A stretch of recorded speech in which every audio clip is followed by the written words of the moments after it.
ल आज चाहिँ मेरो हाँसको चल्ला हुर्काउने टनेल नम्बर 1 मा चाहिँ म प्रवेश गरेको छु। तपाईलाई देखाउनेछु। यो चाहिँ अमेरिकन पेकिङको हाँसको चल्लाहरू हो। लगभग कति 45 दिन पुगेको हो यिनीहरू चाहिँ हैन। ल यो चाहिँ 45 दिन पुगेको हाँसको चल्लाहरू हो। त्यसपछि यताको म देखाउँछु। म यो चाहिँ लोकल है, यो चाहिँ लोकल डिपार्ट हो। यिनीहरू पनि अब त्यस्तै 45-50 दिन भएको चल्लाहरू यो। त्यसपछि अब यताको देखाउँछु। त्यसपछि यताको यस्तो मुला कथा लिङ्गो बस्छ। ल यिनीहरू चाहिँ आज मात्रै ह्याचरीबाट निकालेको चल्लाहरू हो। यिनीहरू पनि थुप्रो छ यहाँ राम्रले। अब ल यो भयो। त्यसपछि यिनीहरू चाहिँ 6 दिन 7 दिन पुगेको चल्लाहरू हो। ल यो भयो।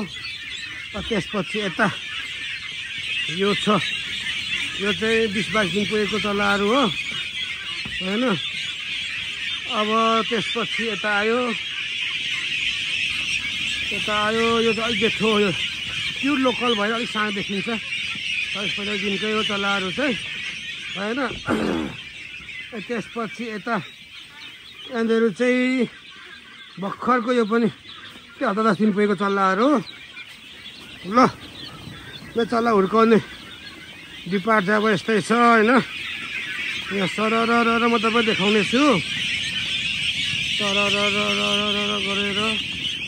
गरेर गर्नु पर्यो। यहाँ छ, यता छ होइन, यता छ।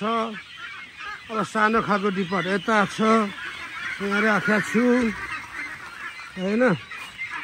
यता छ है, दुईतिर छ। यता पनि बसेका छन्, यता पनि छ। यो चाहिँ भर्खर अघि पनि निकालेको, यति कुद्न सुत्न सकेको छैन। लोकलहरू हो, डेन्जर छन्। त्यसपछि यिनीहरूको डेन्जरै छन्।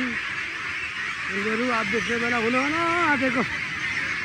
लगभग मसँग हाँस 1 दिने चल्लादेखि लिएर बुढो हाँस भाले लगभग 3 वर्ष 4 वर्षसम्मको हाँसहरू मसँग उपलब्ध छ। चाहिने साथीभाइलाई सम्पर्क गर्नुभयो हुन्छ।